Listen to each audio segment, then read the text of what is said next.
নমস্কাৰ DB let's লাৰ্ণলৈ আপোনালোকৰ লগতে সমূহ ছাত্ৰ ছাত্ৰীক স্বাগতম জনাইছোঁ। আজি আমি অসম চৰকাৰৰ নিৰ্দেশ মৰ্মে আমাৰ বিদ্যালয়সমূহৰ পৰিদৰ্শক মহোদয়ে আমাক যি নিৰ্দেশ জাৰি কৰিছে সেই সন্দৰ্ভত আজি আমি মই পাঠদান কৰিবলৈ ওলাইছোঁ। এই পাঠদানটো তোমালোকক আজি ভিডিঅ' যোগে কিয় দিব লগা হ'ল তোমালোকে নিশ্চয় গমেই পাইছা।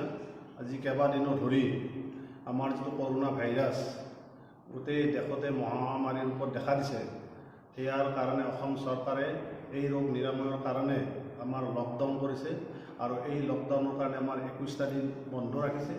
যিহেতুকে তোমালোকে ক্লাছ 9 আৰু 10ৰ ল'ৰা ছোৱালীখিনি ছেকেণ্ডাৰী লেভেলত আছা, বিশেষকৈ ক্লাছ 10ৰখিনি যদি আমি এই পাঠদানখিনি নিয়মিতভাৱে তোমালোকক পাঠদান কৰাব নোৱাৰোঁ বা শিকাব নোৱাৰোঁ, ই তোমালোকক সময়ত বহুত ক্ষতি কৰিব।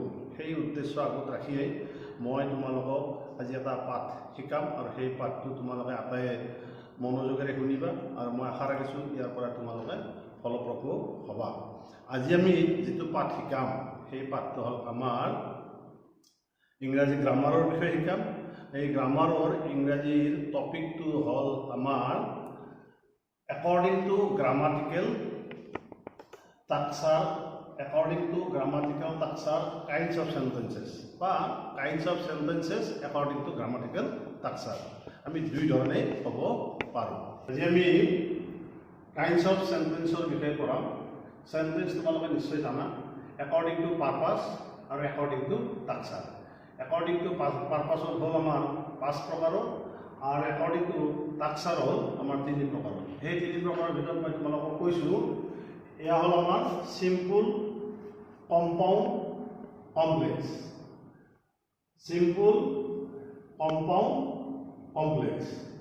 এটা সিম্পল সেন্টেন্স, কম্পাউণ্ড সেন্টেন্স আৰু কমপ্লেক্স সেন্টেন্স তাত বুজায়। এই সন্দৰ্ভত মই তোমালোকক বিশদভাৱে বুজাই দিম আৰু তোমালোকে বহি কলম উলিয়াই লৈ তোমালোকে কিছু কথা লিখি ল'বা আৰু বুজি নাপালে তোমালোকে মোক নেক্সট পালাত এইটো মোক সুধিব পাৰিবা। আমি প্ৰথমতে আহিছোঁ simple sentence. What is simple sentence? Simple sentence কি? আমি সিম্পল সেন্টেন্সত অসমীয়াত কওঁ সৰল বাক্য। সৰল বাক্য হ'ল বা সিম্পল সেন্টেন্স হ'ল a simple sentence has one subject and one verb. বা এ সিম্পল সেন্টেন্স ই has a subject and a verb. ইয়াত এটা সাবজেক্ট থাকে আৰু এটা ভাৰ্ব থাকে, সেইকাৰণে ইয়াক সৰল বাক্য বুলি কোৱা হয়। এতিয়া চোৱা, I M A doctor. I M A doctor, ইয়াত আইটো হ'ল আমাৰ সাবজেক্ট, এমটো হ'ল আমাৰ ভাৰ্ব। 2 নম্বৰ বাক্যটো চোৱা, my wife is a teacher. ইয়াত মাই সাবজেক্ট হ'ল মাই ওয়াইফ আৰু ভার্ব হ'ল ইজ। ইয়াত she wants some money, তাইক কিছু ধন লাগে। ইয়াতে আমাৰ সিটো সাবজেক্ট হৈছে আৰু wants টো আমাৰ ভাৰ্ব হৈছে। ঠিক তেনেদৰে we are having pizza for dinner। we are having pizza for dinner, ইয়াতে উইটো হৈছে আমাৰ সাবজেক্ট বা সাবজেক্ট হৈছে আমাৰ উই আৰু are having টো হৈছে আমাৰ ভাৰ্ব। ইয়াৰ আৰটো হৈছে অক্সিলাৰি verb. My knife is sharp। My knife is sharp, মোৰ চুৰি কটাৰীখন বৰ চোকা। ইয়াতে সাবজেক্ট হৈছে my knife আৰু ইজটো হৈছে আমাৰ verb. I read in class 10। ইয়াত সাবজেক্টটো হৈছে I আৰু ভাৰ্বটো হৈছে read। Head is well। ইয়াত সাবজেক্ট হৈছে আমাৰ head আৰু ইজটো হৈছে ভার্ব। এতিয়া তোমালোকে নিশ্চয় গম পাইছা এই সিম্পল সেন্টেন্স বিলাকত মই আগতেই কৈছিলোঁ ইয়াত এটা সাবজেক্ট থাকে আৰু এটা ভাৰ্ব থাকে। এই যি এটা সাবজেক্ট এটা ভাৰ্ব, এইটো আমাৰ বাক্যটো তোমালোকে নিশ্চয় চিনাক্তকৰণ কৰাত সুবিধা হৈছে। এটা কথা হ'ল তোমালোকে হয়তো মোৰ পৰা এনেকৈও জানিব পাৰা বা বিচাৰিব পাৰা যে ছাৰ যদিহে সাবজেক্ট নাথাকে আমি কেনেকৈ চিনি পাম? ধন্যবাদ। তুমি এই কথাখিনি যদি মোৰ পৰা জানিব বিচাৰা মই তোমাক কৈ আছোঁ যে অৱশ্যে সিম্পল সেন্টেন্সৰ সাবজেক্ট কেতিয়াবা কেতিয়াবা উজ্জ্বল থাকে সিম্পল সেন্টেন্সৰ সাবজেক্টটো কেতিয়াবা উজ্জ্বল থাকে তেতিয়া ই বাক্যটো প্ৰায় ইম্পাৰেটিভ মুডত থাকে ইম্পাৰেটিভ মুডৰ বাক্যবিলাকত সাধাৰণতে সাবজেক্টটো আমাৰ কি থাকে উজ্জ্বল থাকে যেনে take off Euro dirty face 2 number go to school Number 3, pray to God. Number 4, come here quickly. Open the window. এতিয়া তোমালোকে ইয়াত নিশ্চয় সাবজেক্টটো দেখা নাই ইম্পাৰেটিভৰ বাক্যত সাবজেক্টটো সাধাৰণতে উজ্জ্বল থাকে আৰু এই সাবজেক্টটো ইয়াত সাধাৰণতে প্ৰতিটো সাবজেক্টটো সদায় ইউ হয় এই ইম্পাৰেটিভ মুডৰ বাক্যবিলাকৰ সাবজেক্টটো সদায় ইউ থাকে আৰু ইউ থাকিলে ই উজ্জ্বল থাকে যেনে ধৰি লওক মই তোমাক বুলি যেতিয়া কম মই তোমাৰ সন্মুখতে কম তেতিয়া মই তোমাৰ শব্দটো ব্যৱহাৰ নকৰাকৈও ক'লেও বাক্যটো আমাৰ শুদ্ধ হ'ব এইখিনি ধুনীয়াকৈ বুজি পালানে তোমালোকে এতিয়া আমি সিম্পল সেন্টেন্সৰ বিষয়ে শিকিলোঁ সিম্পল সেন্টেন্সৰ বিষয়ে তোমালোকে নিশ্চয় বুজি পাইছা আৰু তোমালোকে তোমাৰ গ্ৰামাৰখনত চালে কিছু কথা আভাস পাবা এতিয়া আমি আহিছোঁ কম্পাউণ্ড সেন্টেন্সলৈ এতিয়া প্ৰথমতে শিকিম কম্পাউণ্ড সেন্টেন্স কি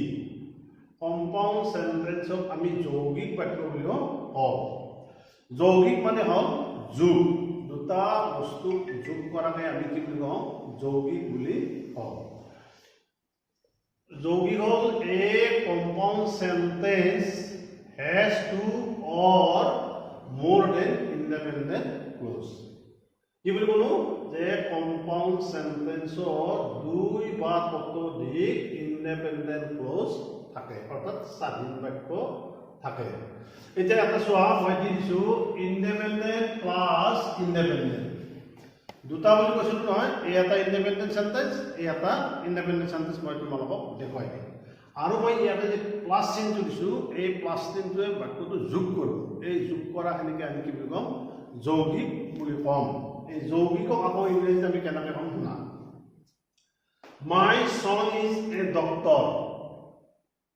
মোৰ ল'ৰাজন ডাক্তৰ my wife is a teacher মোৰ পৰিবাৰ শিক্ষয়িত্ৰী he try to leave the money bag The bag is too heavy.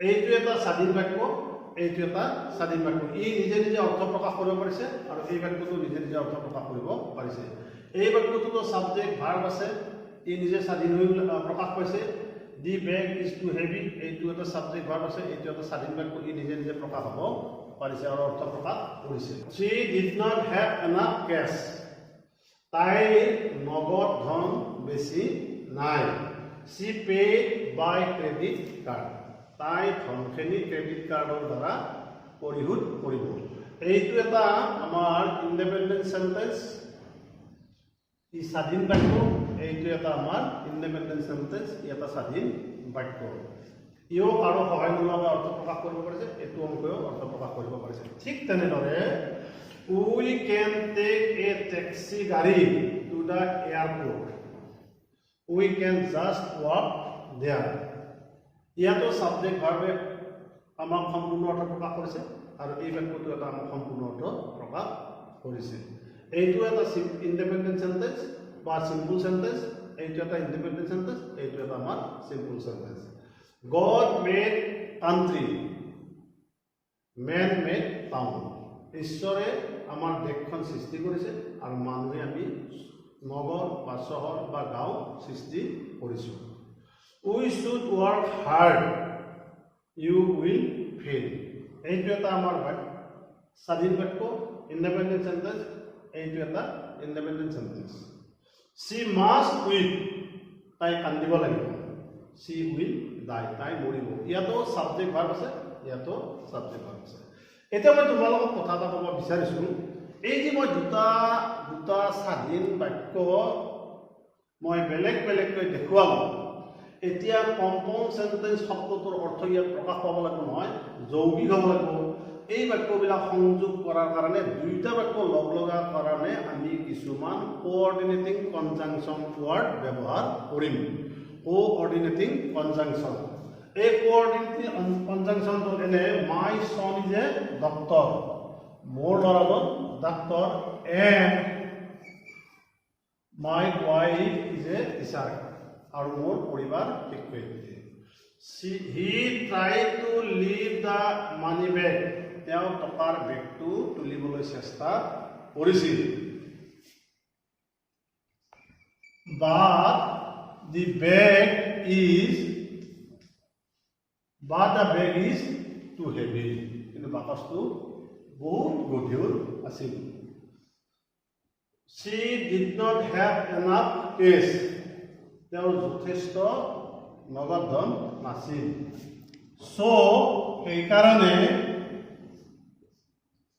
she paid by credit card, সেইকাৰণে তাই ধনখিনি ক্ৰেডিট কাৰ্ডৰ দ্বাৰা আদায় দিছিল। We can take a taxi গাড়ী to the airport, আমি এখন টেক্সি গাড়ী অৰ্থাৎ ভাড়া গাড়ী আমি এয়াৰপৰ্টলৈ নিব পাৰিম বা বিমানবন্দৰলৈ নিব পাৰিম। And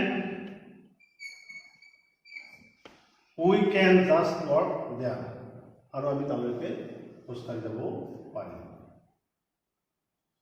নতুবা আমি এনেকৈ যাব পাৰোঁ, we can take a taxi গাড়ী to the airport, আমি এখন টেক্সি গাড়ী এয়াৰপৰ্টলৈ লৈ যাব পাৰোঁ। or দিব পাৰিম আমি ইয়াতে, or we can just walk there, নতুবা বা আমি তালৈকে খোজকাঢ়ি যাব পাৰিম, টেক্সি গাড়ীও নিব পাৰিম, নতুবা আমি খোজকাঢ়িও যাব পাৰিম। দুইটা প্ৰক্ৰিয়াৰে আমি কৰিব পাৰিম। God made country, ঈশ্বৰে আমাক দেশখন সৃষ্টি কৰিছে। And man made town, আৰু মানুহে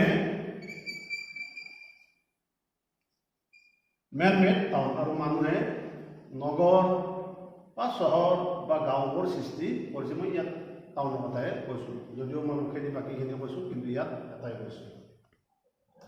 You should work hard, you should work hard, তুমি কঠোৰ পৰিশ্ৰম কৰা বা কৰাটো উচিত। Otherwise you will fail, নহ'লে তুমি ফেইল কৰিবা। তুমি যদি কঠোৰ পৰিশ্ৰম নকৰা বা তুমি কঠোৰ পৰিশ্ৰম কৰা উচিত, otherwise you will fail.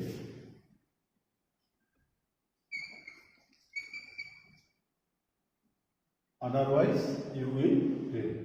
She must quit or she will die. She must quit or she will die. তাই কান্দিব লাগিব, নহ'লে তাই মৰিব। কাৰণ তাইক শোকে হেঁচা মাৰি ধৰিছে, তাই যদি কান্দে তেতিয়াহ'লে, যদি নাকান্দে, she must quit, তাই কান্দিবই লাগিব, or she will die, নহ'লে তাই মৰিব। এতিয়া আমি তোমালোকক এইটো এটা স্বাধীন বাক্য, এইটো এটা স্বাধীন বাক্য, আমি এই 7টা যি উদাহৰণ দিলোঁ, ইয়াৰে আটাইকেইটা একোটা স্বাধীন বাক্য, ইণ্ডিপেণ্ডেণ্ট বাক্য বা চিম্পুল চেণ্টেন্স আছিল। ইয়াতে আমাৰ এণ্ড, বা, so, or, and, otherwise, or, এইকেইটা সে মই ইয়াত লিখিছোঁ, words like and, বা, so, or, and, otherwise, or are called coordinating conjunction. অকল যে এইকেইটাই অকল সংযোজক পদ বা উভয় পদ এইটো নহয়, আৰু বহুত আছে, কিন্তু মই ইয়াতে তোমালোকক এইখিনি এটা এইকেইটা বাক্যৰ লগত উদাহৰণ দিবৰ কাৰণে তোমালোকক এই বাক্যকেইটা মই উদাহৰণ দিছোঁ। পৰৱৰ্তী নেক্সট ক্লাছত তোমালোকক আৰু আমি দিম, তোমালোকে প্ৰেক্টিছ কৰিব পাৰিবা। আৰু এইখিনি প্ৰেক্টিছ কৰিলে মই আশা কৰোঁ ইয়াতে কম্বাইন কৰা আমাৰ হাইস্কুল শিক্ষান্ত পৰীক্ষাত, HSLC এক্সামিনেশ্যন বা মেট্ৰিক পৰীক্ষাত ইয়াৰে 2 মাৰ্কছ আহে কম্বাইন কৰাত। আমি কেতিয়া কেনেকৈ কিহেৰে কম্বাইন কৰিব লাগে, আমি এইদৰে যদি আমাক পাঠত শিকা যায় তেতিয়া তোমালোকৰ এইটো সহজ হ'ব। কমপ্লেক্স চেণ্টেন্সত আমি জটিল বাক্য বুলিও কওঁ বা মিশ্ৰ বাক্য বুলিও কওঁ। ইয়াক আমি বুজাৰ কাৰণে তোমালোকক এটা হ'ল প্ৰিন্সিপাল ক্লজ, এটা হ'ল সাবঅৰ্ডিনেট ক্লজ। প্ৰিন্সিপাল ক্লজক আকৌ আমি মেইন ক্লজ বুলিও ক'ব পাৰোঁ, নতুবা ইণ্ডিপেণ্ডেণ্ট ক্লজ বুলিও ক'ব পাৰোঁ। সাবঅৰ্ডিনেট ক্লজ বা ডিপেণ্ডেণ্ট ক্লজ এই হ'ল আমাৰ কমপ্লেক্স সেন্টেন্সৰ ভাগ। বাক্যৰ গঠনত দুই প্ৰক্ৰিয়াৰ দ্বাৰা। Complex sentence has a principal and one more subordinate clause. এই সেন্টেন্সত এটা আমাৰ প্ৰিন্সিপাল ক্লজ থাকে আৰু এটাতকৈ অধিক সাবঅৰ্ডিনেট ক্লজ থাকে। ঠিক আছে, এতিয়া উদাহৰণ চোৱা। When I got home from office yesterday, যেতিয়া মই যোৱাকালি অফিচৰ পৰা ঘৰ পাইছিলোঁ, I watched TV for an hour about corona virus. মই 1 ঘণ্টামান ধৰি কৰোনা ভাইৰাছৰ ওপৰত টিভি চাইছিলোঁ। ইয়াত এই এটা বাক্য, এই এটা বাক্য। ইতিমধ্যে মই কৈছোঁ ইয়াতে এটা প্ৰিন্সিপাল ক্লজ থাকে আৰু এটা সাবঅৰ্ডিনেট ক্লজ থাকে, বা এটাতে বেছিও থাকে। চোৱা, when I got home from yesterday, ইয়াতে when I got home from yesterday, এইখিনি আমাৰ dependent clause. I watched TV for an hour about coronavirus, এইটো হ'ল ইণ্ডিপেণ্ডেণ্ট ক্লজ, নতুবা মেইন ক্লজ। ইণ্ডিপেণ্ডেণ্ট ক্লজ বুলি ক'লে হ'ব, মেইন ক্লজ বুলি ক'লেও হ'ব। কিন্তু কথা হ'ল ইয়াতে এইটো যে আমাৰ প্ৰথমতে দেখিলা, এইটো বাৰু ডিপেণ্ডেণ্ট বুলি ভাবিলা, এইটো ইণ্ডিপেণ্ডেণ্ট হ'ল। এতিয়া এইটো কি হ'ল? এইটো এই দুটা বাক্য লগ লগাবৰ কাৰণে এই যিটো কোঅৰ্ডিনেটিং কনজাংচন শব্দ ব্যৱহাৰ হৈছে, এইটো হ'ল আমাৰ কোঅৰ্ডিনেটিং কনজাংচন।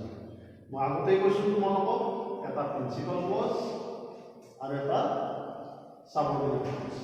প্ৰিন্সিপাল ক্লজক আমি ইণ্ডিপেণ্ডেণ্ট ক্লজ বুলি ক'ব পাৰোঁ, মেইন ক্লজ বুলি ক'ব পাৰোঁ, সাবঅৰ্ডিনেট ক্লজক ডিপেণ্ডেণ্ট ক্লজ বুলি ক'ব পাৰোঁ। এই ভাগটো দেখুৱাই দিলোঁ। ঠিক তেনেকৈ চোৱা, 2 নম্বৰটো I love to travel, মই ভ্ৰমণ কৰিবলৈ ভাল পাওঁ। এইটো হ'ল আমাৰ independent clause. Because I get to meet a lot of people, কাৰণ মই তাত বহুত মানুহ লগ পাওঁ। এইটো হ'ল আমাৰ ডিপেণ্ডেণ্ট ক্লজ। এইটো ইণ্ডিপেণ্ডেণ্ট ক্লজ, এইটো হ'ল ডিপেণ্ডেণ্ট ক্লজ। এতিয়া ইয়াতে বিকজ শব্দটোৰ দ্বাৰা আমাৰ কি কৰা হৈছে? কনজাংচন কৰা হৈছে, কোঅৰ্ডিনেটিং কৰা হৈছে। সেইকাৰণে এইটো জটিলত্ব বুলি কোৱা হয়। Rabi can be rude at time, ৰবিয়ে সময়ত ৰুক্ষ হ'ব পাৰে, কঠিন হ'ব পাৰে, টান হ'ব পাৰে। এইটো হ'ল আমাৰ dependent clause. But he is a nice boy, এইটো হ'ল আমাৰ ইণ্ডিপেণ্ডেণ্ট ক্লজ। ই স্বাধীন বাক্য, ই আৰু অৰ্থ নহয় প্ৰকাশ কৰিব পাৰে। ইয়াতে আমাৰ এই বাটটোৰে যে কনজাংচনটো কোঅৰ্ডিনেট কৰা হৈছে, বাটটোৰ দ্বাৰা আমি কোঅৰ্ডিনেট কৰিছোঁ বা বাক্যটো সংযোগ কৰিছোঁ, সেইকাৰণে এইটো কোৱা হয় কোঅৰ্ডিনেটিং কনজাংচন। এতিয়া তোমালোকে চিম্পুল, কমপ্লেক্স আৰু কম্পাউণ্ড, বা চিম্পুল, কম্পাউণ্ড আৰু কমপ্লেক্স পৰীক্ষাত বাৰু আহিলে তোমালোকে চিনাক্ত কৰিব লাগে কেনেকৈ? তোমালোকে এটা সহজ উপায় আছে, মই আগতে কৈছোঁ যে চিম্পুল চেণ্টেন্সত এটা ছাবজেক্ট, এটা ভাৰ্ব থাকে, এটা ছাবজেক্ট থাকিব, এটা ফাইনেল ভাৰ্ব থাকিব।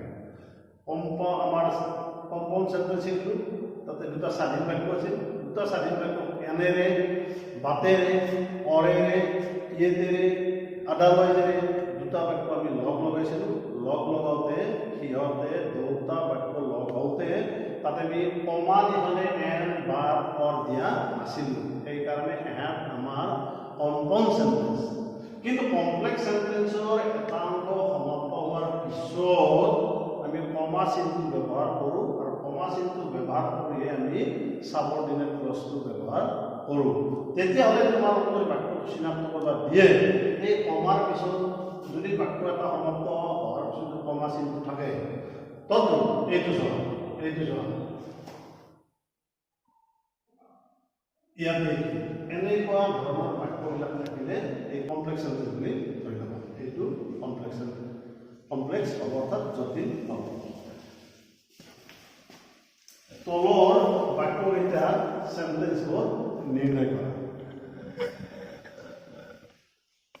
এতিয়া তোমালোকে এই বাক্যকেইটা এতিয়াই তোমালোকে এইকেইটা নিৰ্ণয় কৰি দিয়া। উই মিট ফিউ পিপুল, মই খুবেই কম মানুহ লগ পাইছিলোঁ হু স্পীক ইংলিছ, যে ইংৰাজী হয়। তাৰমানে ইংৰাজী কোৱা মানুহ খুবেই কমকৈ লগ পাইছিলোঁ। এই এটা sentence. It was doctor Sen who paid for the medicine, এইজনে ডক্টৰ সেন আছিল যিজনে ঔষধৰ পইচাটো পৰিশোধ কৰিছিল। She is a air hostess, therefore she has seen many places in the world, তাই এয়াৰ হোষ্টেছ হোৱাৰ কাৰণে তাই পৃথিৱীৰ বহুত ঠাই দেখা পাইছে। ইয়াতে তোমালোকৰ প্ৰমাণটো কিছু দেখিছা, অলপ আগতে মই কৈছিলোঁ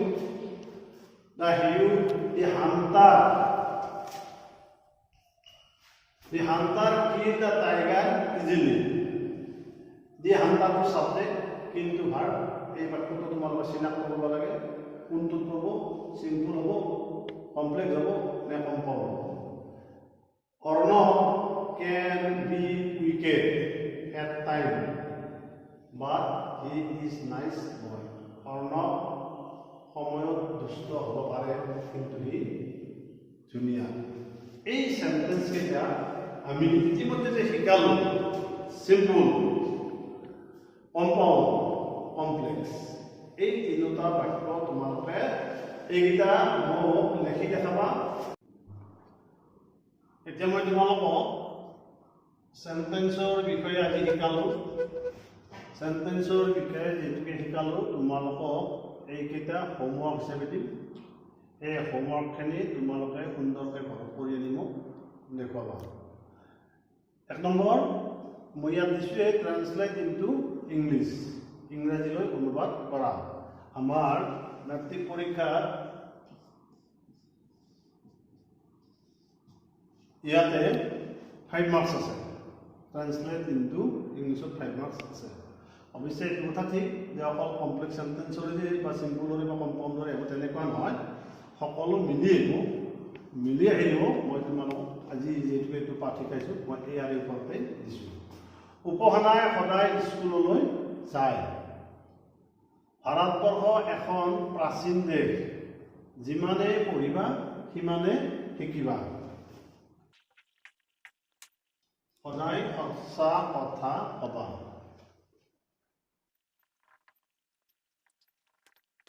ধাৰলৈ নলবা আৰু ধৰুৱাও নহবা। পৃথিৱীখন যে ঘূৰণীয়া সকলোৱে জানে। লকডাউনৰ সময়ত ঘৰতে থাকিবা। মই প্ৰস্তুত কৰা ভিডিঅ' ক্লাছটো চাবা। আজি আমি তোমালোকক এইখিনিতে সিম্পল, কমপ্লেক্স, কম্পাউণ্ড শিকালোঁ। তোমালোকে আমাৰ গ্ৰামাৰতো পাবা, এইখিনি ভালদৰে এবাৰ অধ্যয়ন কৰিবা, চাবা, তাৰ পৰা সহায় লৈ পেলাই এইকেইটা ট্ৰেন্সলেশ্যন তোমালোকে কৰাৰ সুযোগ পাবা। এইখিনিতে মই তোমালোকক এটা জনাই থৈছোঁ, এই সমস্ত ক্লাছটো মোক কৰাত সহায় কৰাৰ বাবে মোৰ গেষ্ট অতিথি শিক্ষক মাননীয় ধনজিৎ বৈশ্য আৰু মোৰ প্ৰাক্তন ছাত্ৰ শ্ৰীমান নয়ন দাস আৰু কাৰ্তিক কলিতা, দুয়োজনকে মই মোৰ আন্তৰিক শুভেচ্ছা ৰাখিছোঁ। ধন্যবাদ।